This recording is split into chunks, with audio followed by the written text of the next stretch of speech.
أعوذ بالله من الشيطان الرجيم بسم الله الرحمن الرحيم اليوم يئس الذين كفروا من دينكم فلا تخشوهم واخشون اليوم أكملت لكم دينكم وأتممت عليكم نعمتي ورضيت لكم الإسلام دينا فمن اضطر في مخمصة غير متجانف لإثم فإن الله غفور رحيم۔ یہ سورہ مائدہ کی تیسری آیت کریمہ کا اخیر کا حصہ ہے جس کی تلاوت کی ہے۔ ترجمہ آیت کریمہ کا یہ ہے کہ آج کافر لوگ تمہارے دین کے مغلوب ہونے سے مایوس ہو گئے ہیں، لہذا ان سے مت ڈرو اور میرا ڈر دل میں رکھو۔ آج میں نے تمہارے لیے تمہارے دین کو مکمل کر دیا اور تم پر اپنی نعمت پوری کر دی اور تمہارے لیے اسلام کو دین کے طور پر ہمیشہ کے لیے پسند کر لیا۔ ہاں، جو شخص شدید بھوک کے عالم میں بالکل مجبور ہو جائے، بشرطے کہ گناہ کی رغبت کی بنیاد پر ایسا نہ کیا ہو، تو بے شک اللہ تبارک و تعالی بہت معاف کرنے والا اور بڑا مہربان ہے۔ تیسری آیت کریمہ کا یہ حصہ احادیث مبارکہ میں آتا ہے کہ آپ صلی اللہ علیہ وسلم پر اس وقت نازل ہوئی جب آپ حجۃ الوداع میں میدان عرفات میں جبل رحمت کے قریب اپنی اونٹنی عذبہ پر سوار تھے، اور تقریباً عصر کے بعد کا وقت تھا۔ جب آپ صلی اللہ علیہ وسلم پر تیسری آیت کریمہ کا یہ حصہ نازل ہونا شروع ہوا تو چونکہ آپ اونٹنی پر سوار تھے، یہ بوجھ اتنا زیادہ بڑھا کہ اونٹنی یہ بوجھ کے ثقل کی وجہ سے یہ بیٹھ گئی، اور جب وہ کیفیت جو وحی کے نزول کی ہوتی ہے جب وہ پوری ہوئی تو آپ صلی اللہ علیہ وسلم نے مسلمانوں کو، جو صحابہ کرام اس وقت موجود تھے جو تقریباً 1,24,000 کے قریب تھے، ان کو سنائی۔ تو عام طور سے صحابہ کرام تو بڑے خوش ہوئے، لیکن سیدنا حضرت عمر رضی اللہ تعالی عنہ رو پڑے۔ آپ صلی اللہ علیہ وسلم نے ان سے رونے کی وجہ دریافت کی تو انہوں نے فرمایا، یا رسول اللہ، جب دین مکمل ہو گیا، آپ کے آنے کا مقصد پورا ہو گیا، تو پھر اس میں یہ اشارہ بھی موجود ہے کہ اب آپ کے دنیا سے جانے کا وقت بھی قریب ہو گیا۔ چنانچہ اس آیت کریمہ کے نزول کے 81 دن کے بعد آپ اس دنیا سے تشریف لے گئے۔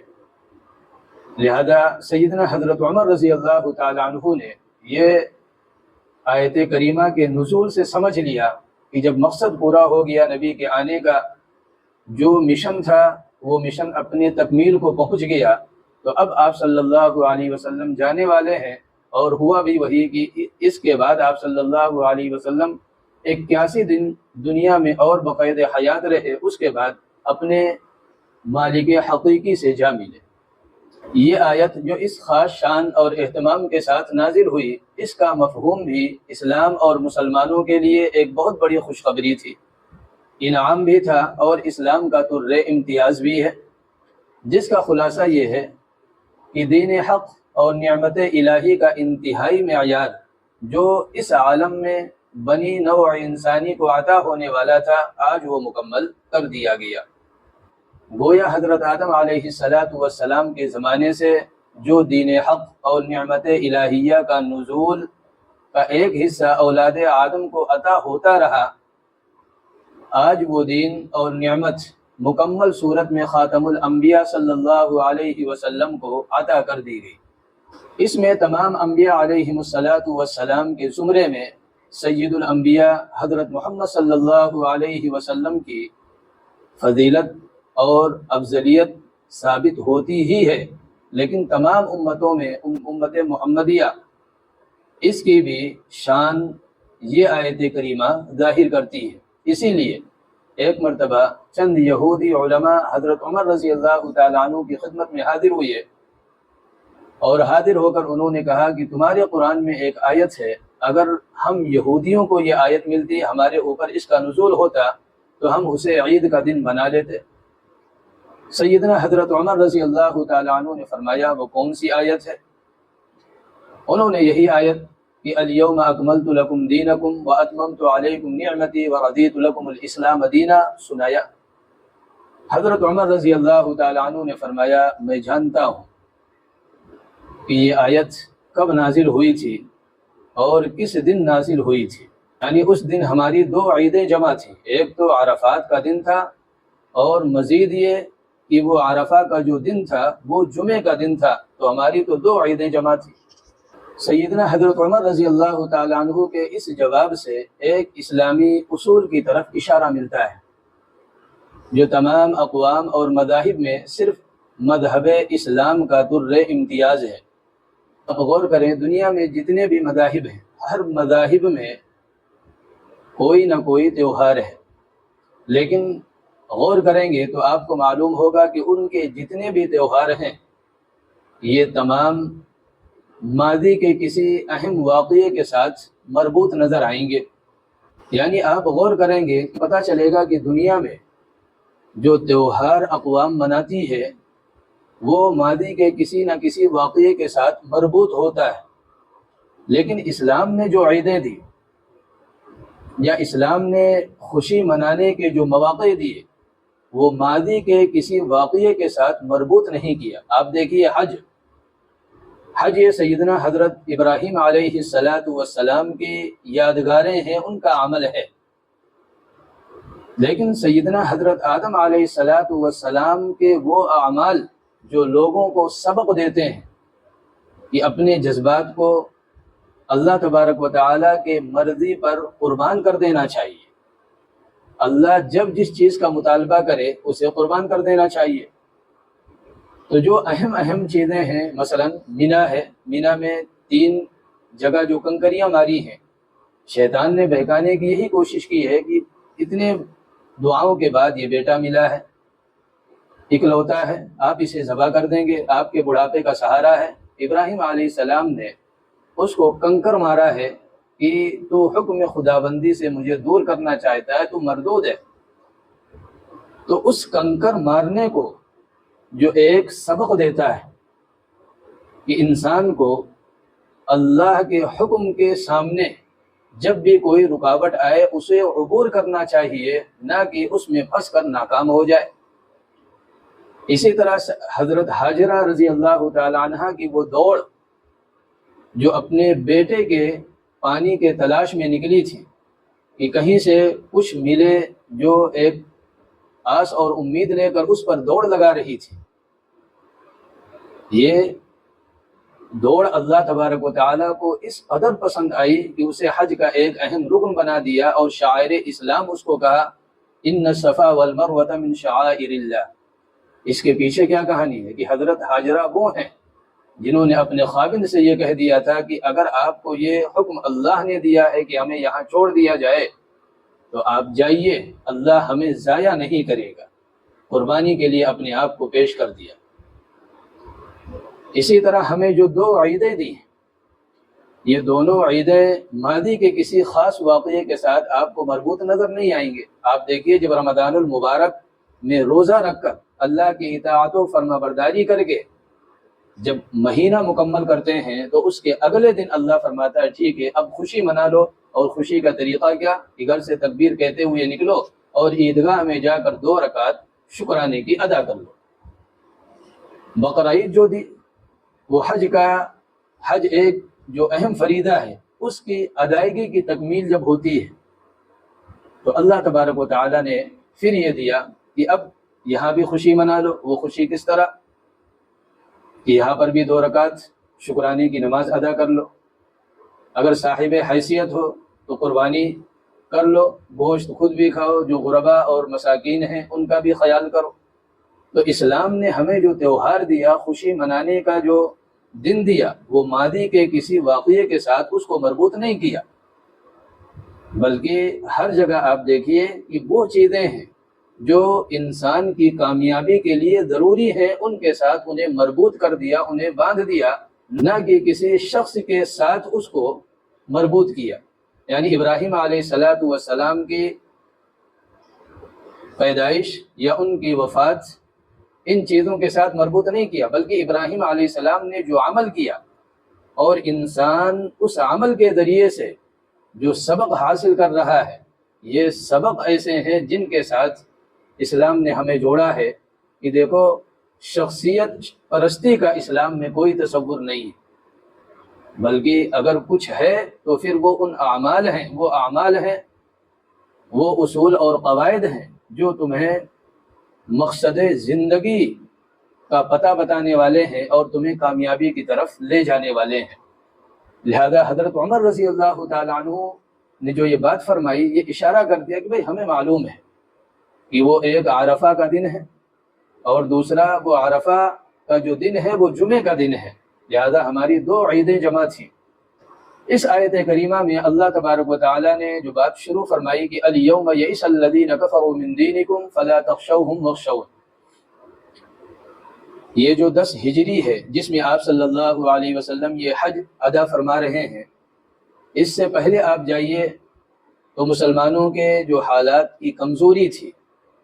مسلمانوں پر جو ظلم و ستم تھا، مسلمان کو اسلام سے دور کرنے کے لیے ان کی جو انتھک کوشش تھی، وہ تاریخ بتلاتی ہے اور تاریخ بھری پڑی ہے کہ کیسے کیسے مظالم کمزور مسلمانوں پر ابتدا میں کیے گئے۔ لیکن جب 10 ہجری ہے، 8 ہجری میں مکہ فتح ہوا، اور یہ 10 ہجری جب 1,24,000 صحابہ کرام رضی اللہ عنہم اجمعین کے ساتھ آپ میدان عرفات میں موجود ہیں اور مسلمانوں کی یہ شان اور یہ قوت کفار دیکھ رہے ہیں، تو اللہ یہ فرما رہا ہے کہ اب یہ اس بات سے مایوس ہو گئے کہ بھائی ہم مسلمانوں پر ظلم و ستم کر کے انہیں اسلام سے روک دیں، یا مسلمانوں کے خلاف سازش کر کے ہم انہیں واپس ان کے آباء و اجداد کے اس غلط دین میں لے آئیں جو آباء و اجداد کرتے چلے گئے۔ اب یہ سارے جو خیالات ہیں یہ اب دم توڑ چکے ہیں، اب یہ مایوس ہو گئے اس بات سے کہ بھائی اب مسلمانوں کا ہم کچھ نہیں کر سکتے، ان کے اسلام کا ہم کچھ نہیں بگاڑ سکتے، لہذا اللہ فرما رہا اب ان سے ڈرنے کی ضرورت نہیں ہے۔ وہ اسلامی تعلیمات جن میں یہ رکاوٹ بنتے تھے، وہ حلال و حرام جن میں یہ رکاوٹ بنتے تھے، یہ ساری رکاوٹیں میں نے ختم کر دی، اب تمہاری ذمہ داری ہے وخشونی، مجھ سے ڈرو، میری اطاعت و فرما برداری کرو، جو حکم تمہیں دیا ہے اس کی بجا آوری میں کوئی کمی کوتاہی نہ ہو، جو چیزیں حلال قرار دی ہیں ان کا استعمال کرو، جنہیں حرام قرار دیا ان کے قریب جانے کی کوشش مت کرو۔ ایسے احوال بنا دیے ہیں کہ اب اسلامی تعلیمات پر آزادانہ طور پر عمل کر سکتے ہو، لہذا بخشونی، مجھ سے ڈرو۔ اس کے بعد آگے فرمایا الیوم اکملت لکم دینکم، آج میں نے تمہارے دین کو مکمل کر دیا ہے، یعنی حدود و فرائض، حلال و حرام کے احکام، مبدأ اور معاد، دنیا اور آخرت اور زندگی کے ہر شعبے کے متعلق ایسے اصول اور قواعد بتلا دیے ہیں کہ قیامت تک آنے والے واقعات اور جزئیات کے احکام انہی کلیات سے صراحتاً یا اشارتاً معلوم ہو سکیں گے،